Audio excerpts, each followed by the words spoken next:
লাখ কোটি দরুদ ও সালাম ওই নবীর নূরানি কদম মোবারকে, যিনি হায়াতুন নবী, নূর নবী, গায়বের খবর দেনেওয়ালা হুজুরপুর নূর সাল্লাল্লাহু আলাইহি ওয়াসাল্লামের উম্মত হিসাবে আল্লাহ পাক আমাদের সকলকে কবুল করেছেন। এই জন্য শুকরিয়া তার আবারও করি আলহামদুলিল্লাহ। ভাইয়েরা আমার, স্টেজে বসার পর ইন্তেজামিয়া কমিটি আমাকে একটি বিষয় দিয়েছেন কবর হাসর নিয়ে আলোচনা করার জন্যে, মা বাবার খেদমত নিয়ে কথা বলার জন্যে।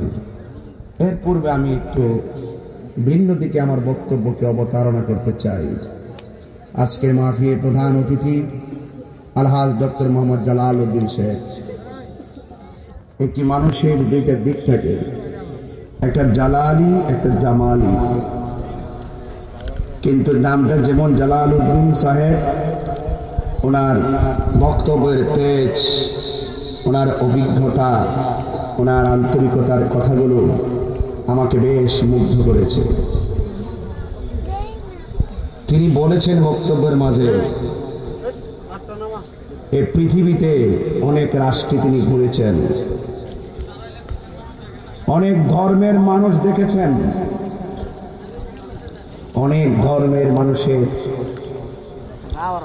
অনেক ধর্মগ্রন্থ তিনি পড়তে দেখেছেন। কিন্তু অন্য কোনো ধর্মের মানুষ তাদের ধর্মগ্রন্থের হাফেজ তিনি খুঁজে পান নাই। তিনি সব রাষ্ট্রে ঘুরে ঘুরে দেখেছেন, আমরা এমন একটা ধর্ম লালন করি, সেই ধর্মগ্রন্থ পালন করি, ধর্মগ্রন্থ আমরা ফলো করি, যে ধর্মগ্রন্থের হাফেজ শুধু বাংলাদেশে নয়, সারা বিশ্ব বিদ্যমান। Turning point, to the point, এই কথাটা আমাদেরকে আজকের মাহফিলে অনুপ্রেরণা জাগিয়েছে। মায়েরা, ইসলাম শান্তির ধর্ম। কে কোন দল করেন আমি জানি না, যে মানুষটা কোরআনকে ভালোবাসে আমি তাকে ভালোবাসি, যে ইসলামকে ভালোবাসে আমি তাকে ভালোবাসি, যে আমার নবীকে ভালোবাসে আমি তাকে ভালোবাসি। আমি মদিনাওয়ালার প্রেমের দালালি করি। আমারও তো একটা পথ চলার মাধ্যম আছে, আমি আমার নেশায় ঘুরি। আমি যখন দেখি এই পলিটিক্যাল পার্সনগুলো, এই সামাজিক মানুষগুলা যখন মাইক ধরে, যখন ধর্মের সুমহান কথাগুলোর আবৃত্তি করে, আমাদের অন্তর থেকে হাত তুলে নয়, এমনি দোয়া চলে আসে।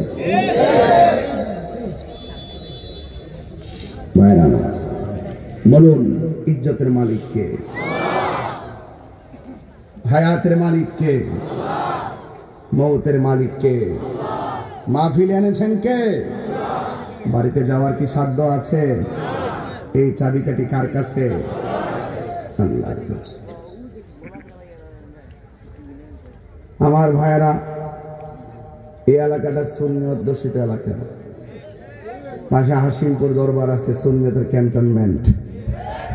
ফরাইজিকান্দি দরবার আছে, সুন্নিয়তের ক্যান্টনমেন্ট। মুর্শিদপুর দরবার আছে ওই শেরপুর এতে। হ্যাঁ হ্যাঁ, কিছু লোক আসছিল গরু চুরি করত। কথা ঠিক কিনা? এগুলা ঠিক না। পরের হক মেরে খাওয়া যাবে না। কথা বলেন ঠিক কিনা? বলেন, এগুলো অন্যায়, অন্যায়। এই অন্যায় করা যাবে। আল্লাহ হেদায়েত নসিব করুক। বাবা শুনেন, যে বিষয় আমাকে দিয়েছেন, বিষয়গুলো খুব